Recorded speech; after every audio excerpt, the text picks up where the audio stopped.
Welcome to the Hancock Hill Homestead. Got a lot going on today. Trying to get things done because had a lot going on. You see, I'm out in the okra patch today. I got a little bit to get done, so bear with me as I move it around and get things set. But as I told you not long ago, I tried to get things where you could hear me better from a longer distance. I'm hoping it's working now. But what I'm working on, I got my microphone on. That I got one that I just came in that somebody looked after me and got one. But here I am today. I'm out here in the okra patch breaking some okra. And wanted to say, yesterday I talked to a good friend of mine, and him was talking about me being on YouTube and a few other things, and talking about seeing my videos. So what I wanted to do is make sure I recognize old Tommy. That way he knows that I'm pay attention to him. A lot of times people don't think you pay attention to them when you're out doing stuff. But today I'm in the okra patch trying to get a little okra harvested,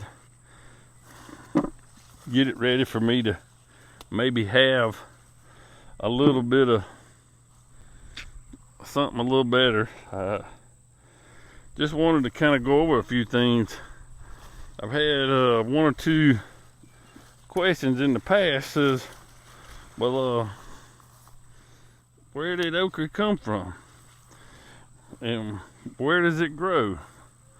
Where does it mostly grow? Well, we do grow it here in the south. You know, in some places it don't grow too well. But anyway, that's what I've read up on and whatever. The okras come from Africa, from Ethiopia. If you don't believe me, you can Google it and look up, but that's kind of what it's saying. But anyway, I wanted to show you a difference between some of the ones that I got, and I might be done throwed one down. I was looking to see if I seen another one that I may have already did. But let me come back to you with that thought. Let me look around and see if I can find one, because I want to show you the different grades of okra, because a lot of people don't know when you're selling okra, you got a certain select, and you got certain ones that bring more money more than the others. And that's what I'm trying to show you, and show you the difference between the ones that are pretty much past this date or whatever. But anyway, these handful I got right here, these, you see, they're not that long. They're long as your finger. These are called select number ones. These are perfect. Everybody likes those. All right. Longer than that, which is a little bit longer than these, you'll see they're not quite, they're still number ones, but if it's longer than your finger, then it's number twos. So, and then the thing of it is, if it gets to being too hard, that it makes a different sound. But see, these are probably a number two or whatever like that, but these are pretty soft, so that'll be a number two. Let me see if I can find one that's too far gone that some people just, they don't like them or anything like that, and they don't fare too well because they're hard. And nobody wants a piece of hard okra, but I don't see any on these plants. that I'm feeling and trying to see if I can find one.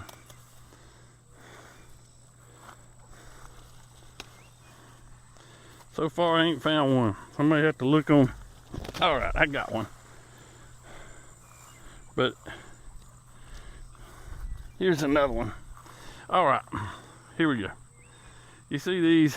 These are, I consider them number 2s because they're as long as your finger. See these? These, well, you would say they're as long as my hand. And hear that? They're hard. They've done gone to seed. You see that? And that's what makes them hard, is when they go to seed. This one's not quite as hard, but it is hard. You see, it's gone to seed too. So it's kind of got a lot harder than what you expect and what people want. People want the most tenderest thing. It's like ordering a steak. You want a good tender steak. You don't want a rough and tough steak. Or same way it is with a pork chop or anything else like that. You don't want to get something that you think you're chewing rawhide.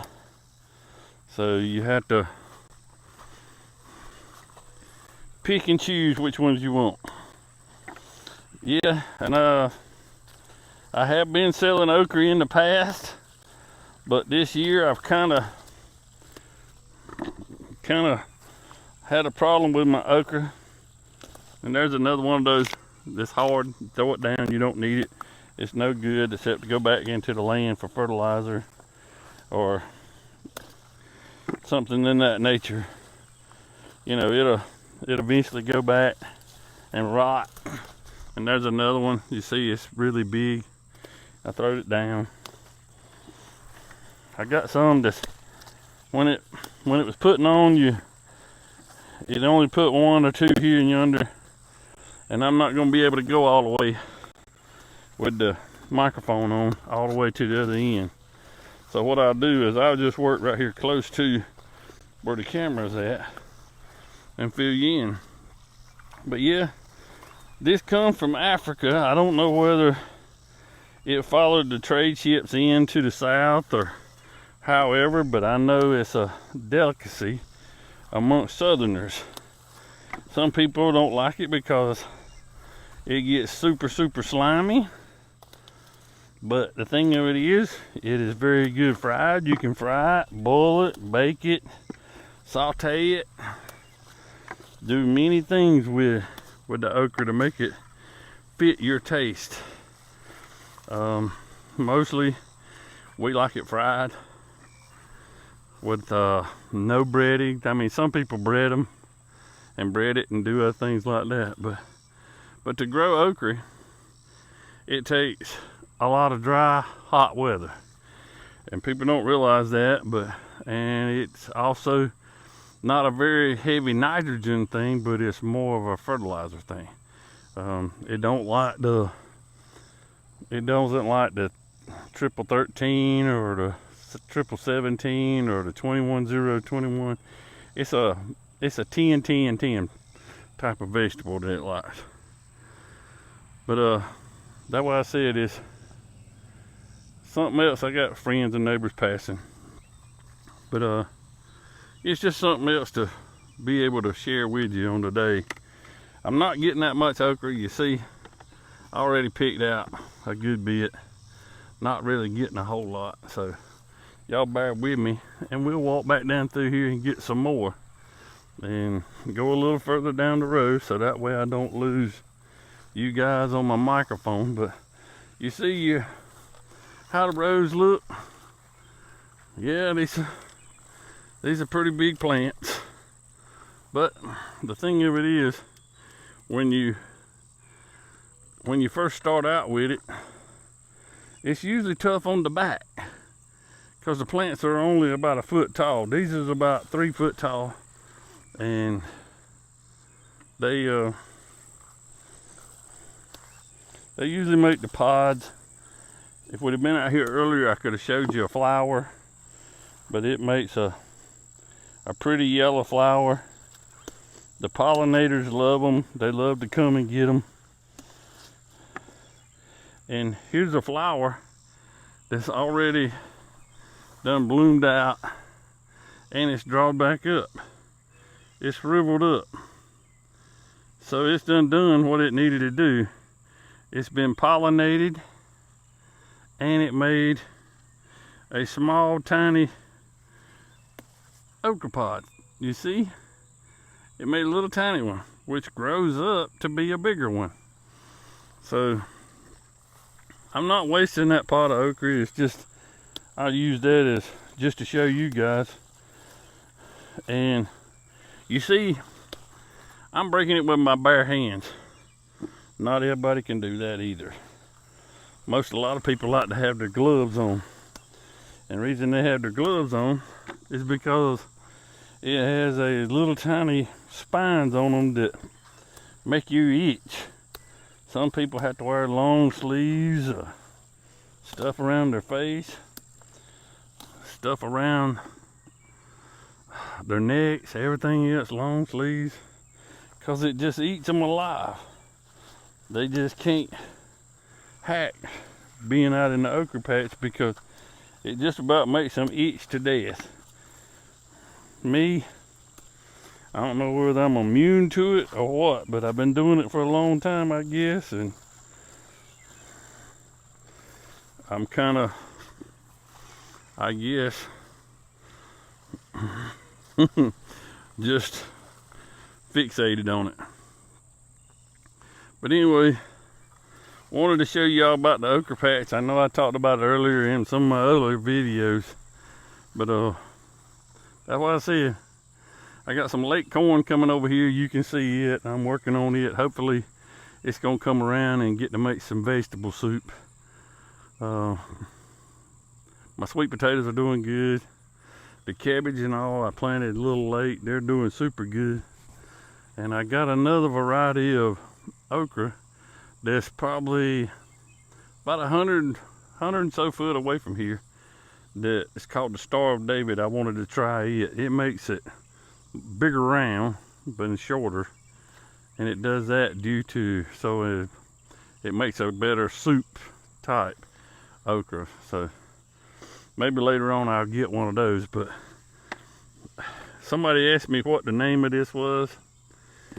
That it doesn't look, I know it's not the crimson spineless, which it looks like, and I don't remember what it is. This has been in my family for a long time, so I guess you want to call it Hancock okra, but it's not. But it's just, it's a different type. It grows slim and long and stays green, and it does get hard after it gets past this stage. But the Clemson spineless has a little bit longer, more skinnier pod. These is a little bit, they're a little bit wider at the bottom, you'll see, and they're more lean up, and that's why I said even the small ones.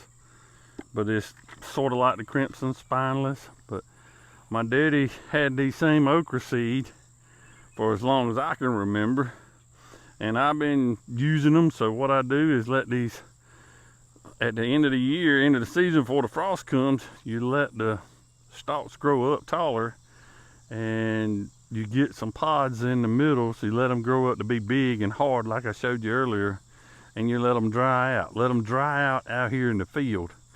You can harvest them and carry them up, but I found out it works better to let them dry up in the field. Go out and take your cutters or a knife or whatever and trim the tops of them off, cut those seeds off, put them in something like a sack of some kind of feed bag or whatever, and hang them up and let them dry for a while. And then you take and crush them by twisting them with your hands, and you save your seed. And I've been doing that, and I learned that from my daddy because he saved the seed. And you know, it's just a matter of keeping the same seed year after year. It's he's always told me this was an old-fashioned style okra, so maybe somebody else can tell me what the name of it is or whatever, or post it on YouTube and let me know, or let me know in the comments below. But here on the Hancock Hill Homestead, I try to hang on to some things and do that. That's like this corn over here. It's peaches and cream. And what I did with it, I saved the seed a couple years ago, but I had some that I had bought too and didn't have enough. So one row, the long row that I got right there, is what I had, and the second row is what we had bought, and there wasn't that much in a bag. This little tiny bag is small, and for that little bag, I think this year was $4 and something for that little tiny small bag. And it planted one row here, but it ran out about 3/4 of the way of the road. That's where it ran out. So I got about 1/4 of the road that I hadn't got corn growing on.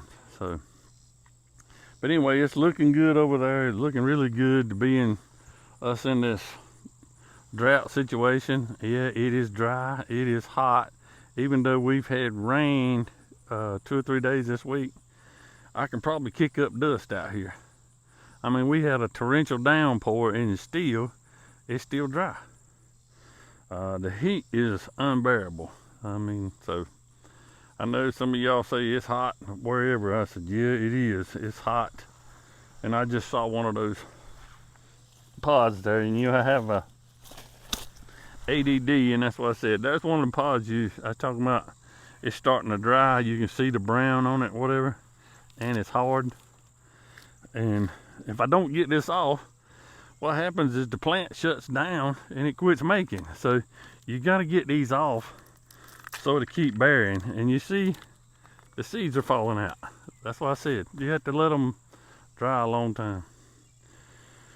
But anyway, I just gonna do a quick video to tell y'all about about gathering okra. About some people wear gloves, some people wear long sleeves. It does make some people itch, but a lot of people sure like to eat it. But anyway, hopefully won't be long that I'll have some for sale. But the way it's going right now, you can't sell this much. I mean, the most I could do is probably give somebody some. But mostly what I need to do, I need to put up some for myself to have at a later date. And plus, that's about all I've been doing. I've only had, counting today, I've eaten 4 times out of these 4 rows. So, and they're probably 300 foot long. And I mean, eat and feed my family out of it 4 times. That's not too good a success this year. But thank y'all. I appreciate y'all ones that are watching the homestead channel here. I mean, really and truly. Again, I know some of y'all think I'm acting crazy or whatever, but you know, one of these days somebody's gonna say, what about some okra? You know, what about watching this? The thing of it is, you save them seeds, you plant them seeds, you let them come up, you nurture them, put fertilizer to them, let God water them for you. And just like he said, we plant the seed, he does the rest. And that's what I said, y'all, but the harvest time, when it comes to eating or whatever like that, you got to harvest it, you got to put it in there, you got to wash it, and then you got to cook it. So, you know, he does everything else for us other than that. But again, thank you for watching the Hancock Hill Homestead page. Hope you enjoyed it. If you did, hit those thumbs up. And if you hadn't subscribed, please subscribe. If you subscribe, that helps get the channel out there a little more. And if you hit the like button, it helps get it out there a little more. But if you want to hear when the next one comes up, whatever, hit the notification bell.